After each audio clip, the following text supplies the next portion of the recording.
My name is Olivier de Schutter. I'm the United Nations Special Rapporteur on the right to food, and I would like to seize this opportunity to welcome the work of the Intergovernmental Working Group on the preparation of a declaration on the rights of peasants.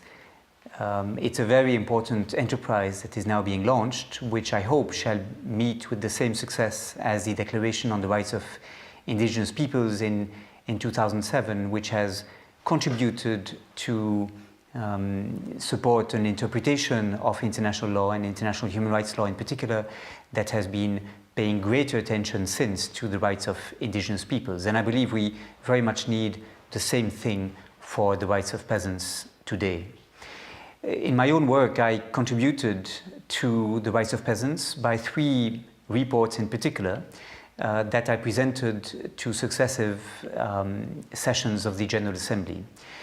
First, I presented at the 64th session of the General Assembly a report on seeds policies and the right to food. And I tried to show in this report not only the need to ensure that all farmers may have access to the seeds that they prefer to use, but also that governments, countries needed to do more to preserve farmer seed systems, and this because the agrobiodiversity can make progress thanks to the work of farmers gradually improving seeds over the generations and adapting them to the local agroecological zones in which they operate.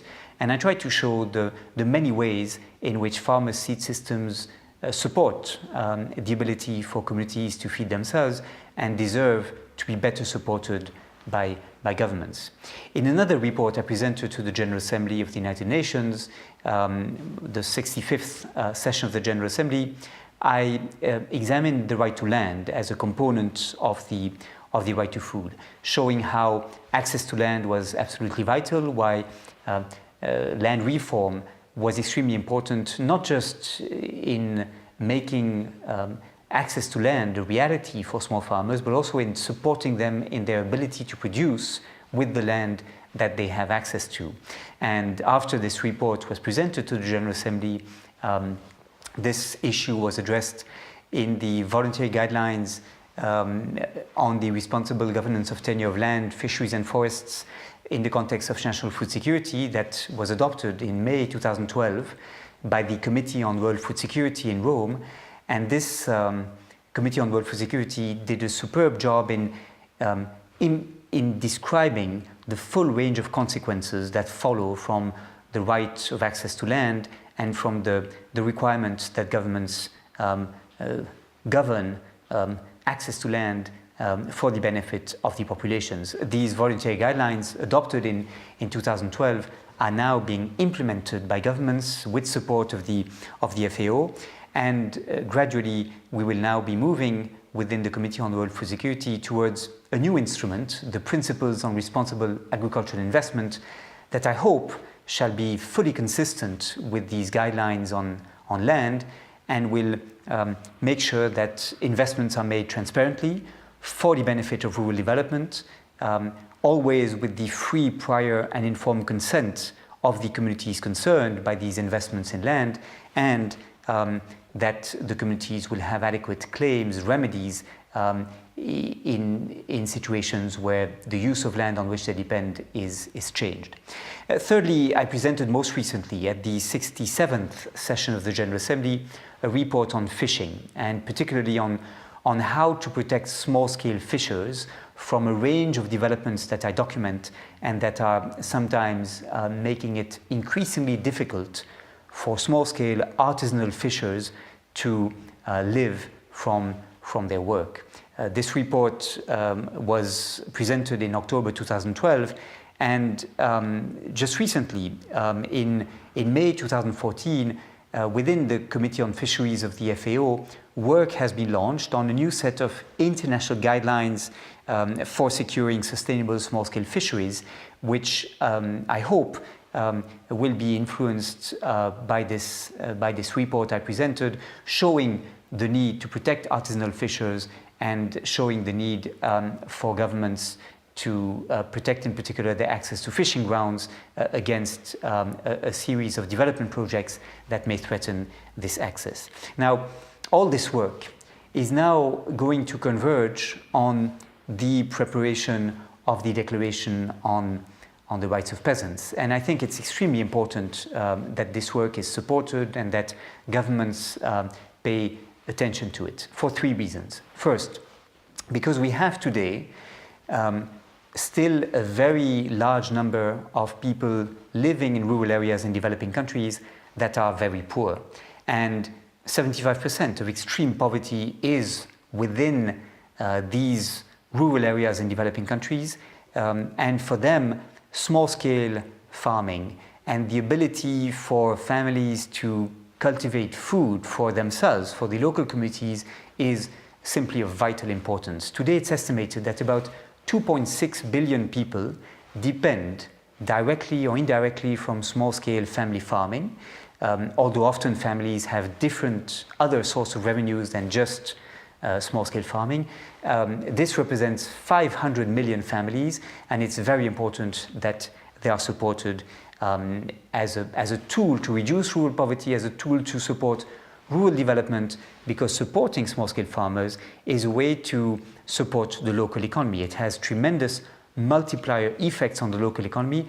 The increased incomes for small-scale farmers means that they will be able to consume more, to buy more, and to buy more from local service providers and producers of manufactured products. And so for all the economy, it is important to support that particular sector, that particular segment of the population.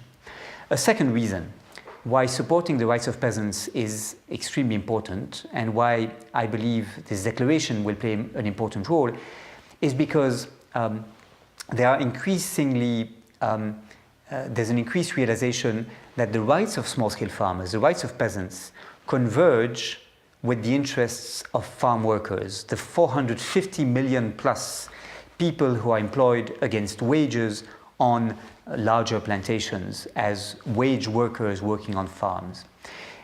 For many years, these two groups have been, if not opposed to one another, at least were not seen as having converging interests. But today, it is very clear that all these populations, all these groups, farm workers and small-scale farmers alike, have a joint interest in large-scale industrial plantations being better regulated, in the competition between small-scale farming and large-scale industrial farming being reduced, and small farmers being better protected from the grab of land and resources by large-scale landowners.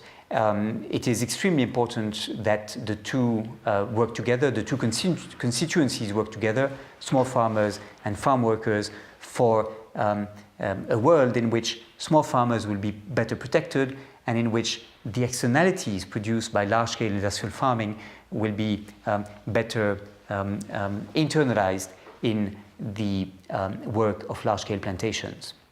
A third message I would like to make concerns women farmers in particular.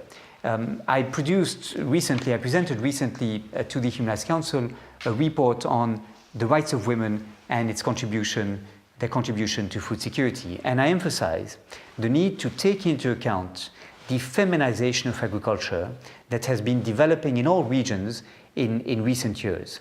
Essentially, more men move away from agriculture in the agrarian transition that many societies are going through.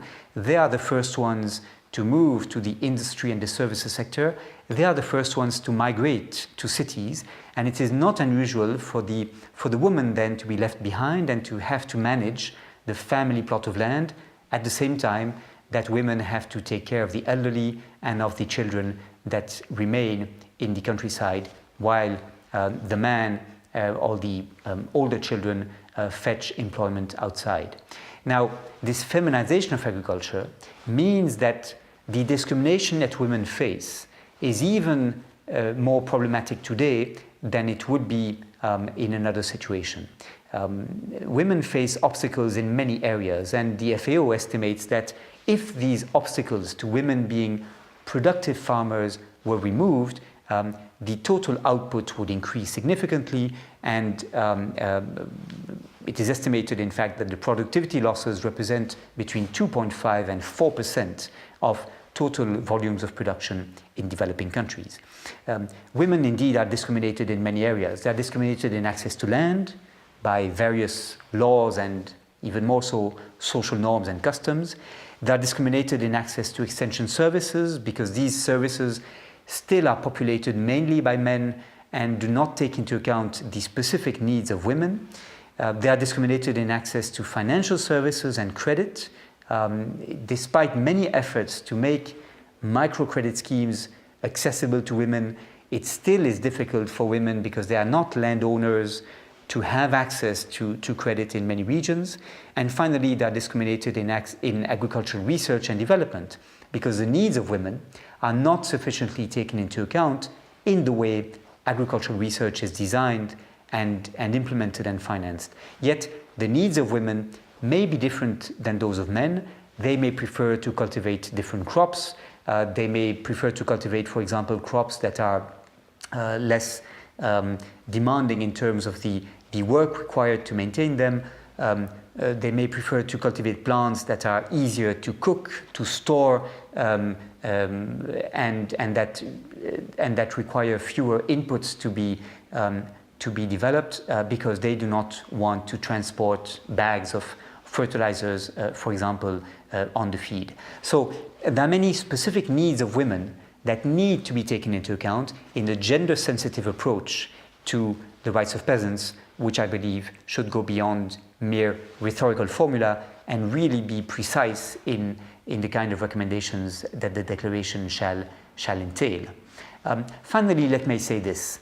The rights of peasants are human rights, and they are grounded in the right to food. I believe that the rights of peasants are part of the right to food, and my reports on fishing, on land, on the question of access to seeds, and on women's rights all converge to show the importance of protecting peasants' rights for food security and the right to food. But an approach that is rights-based is an approach that also goes beyond simply treating the rights of peasants as a tool, as an instrument to achieve food security. It requires that we take into account requirements of accountability, participation, monitoring by independent bodies of governments and of private actors in order to protect the livelihoods of those living in rural areas. These elements of accountability, access to remedies, participation of the peasants in the design and implementation and evaluation of the policies that affect them, and finally, monitoring by independent bodies and access to claims mechanisms are absolutely key for the Declaration on Rights of Peasants to be a human rights instrument. I'm confident that this dimension will be taken into account in the negotiations, and I wish you all the best in your very important work that I full-heartedly support, although I'm unable to join you. Thank you very much again for allowing me to make these few remarks, and I wish you all the best in your work.